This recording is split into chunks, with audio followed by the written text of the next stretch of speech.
Сәлем достар, бүгін үнділердің тағамын дайындайтын боламыз, бірақ біздің орталық Азияда бұл тағамды жаппасай деп атап кеткен. Өте дәмді болып шығады және өте тойымды тамақ. Жасалу жолы да қиын емес, міндетті түрде дайындап көріңіздер. Өте дәмді болып шығады. Олай болса, алдымен етімізді кубик қып турап аламыз, қызып тұрған майға салып, жақсылап қуырып аламыз. Оның үстіне пиязды салып, бірге жақсылап қуыратын боламыз. Ет пен пияз қуырылып жатқан кезде үстіне бір ас қасық томатты қосып, бірге жақсылап тағы қуыратын боламыз. Достар, және 2 ас қасық соевый соус қосып жібереміз. Оның үстіне өзіңізге ұнайтын дәмдеуіштерді және тұзды қосып араластырасыз.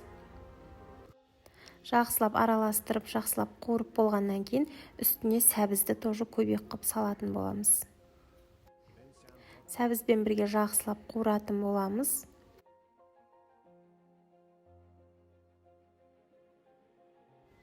Одан кейін 4 дана чеснокты осылай турап салып жібереміз.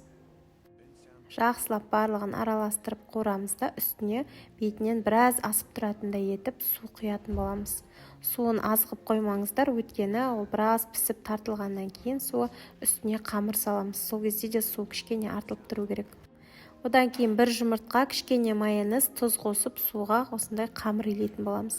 Кәдімгі еттің мантының қамырын илесеңіздер болады.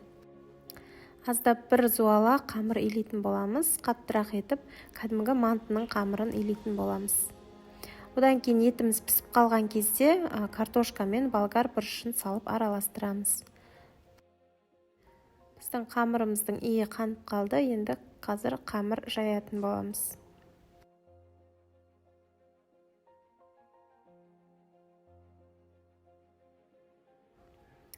Мінекей қамырымызды жаямыз. Достар, толық рецепті описаниеде жазып қалдыратын боламын. Видеоның астында оқысаңыздар, барлық толығымен жазып тұрады. Манты кескенде етіп осылайша кесіп аламыз. Одан кейін қамырымызды біртіндеп алып, екі жағына осындай сұйық майды жағып шығатын боламыз. Аздап жақсаңыздар болады. Не үшін май жағамыз? Өйткені бір-біріне қамыр жабыспас үшін.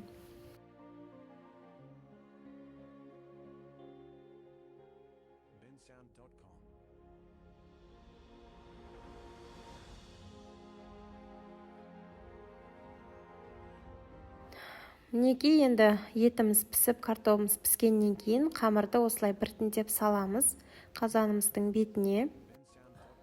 Одан кейін 5-10 минутқа қойып, астын жай қойып, пісіріп аламыз қамырымызды. Май жағылғаннан кейін бұл бір-біріне жабыспайды қамыр деген. Жасап көріңіздер, өте күшті дәмді болып шығады, біздің барлығымызға ұнады. Мінекей осылайша шығады. Енді біртіндеп қамырымызды алып, легенімізге салып аламыз осылайша. Сөйтеміз да ортасына подливымызды құятын боламыз.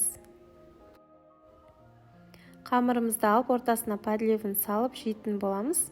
Бұны кей жерде ленивый манты деп те айтады екен. Бүгін осылайша жаппасай тағамын дайындадым. Видео ұнаса, лайк басуды ұмытпаңыз. Достар, мен каналыма әлі де тіркелмеген болсаңыз, міндетті түрде тіркеліп алыңыз. Және дәмді рецепттермен қоса, емдік рецепттер және түрлі лайфхактарды көрсеңіздер болады.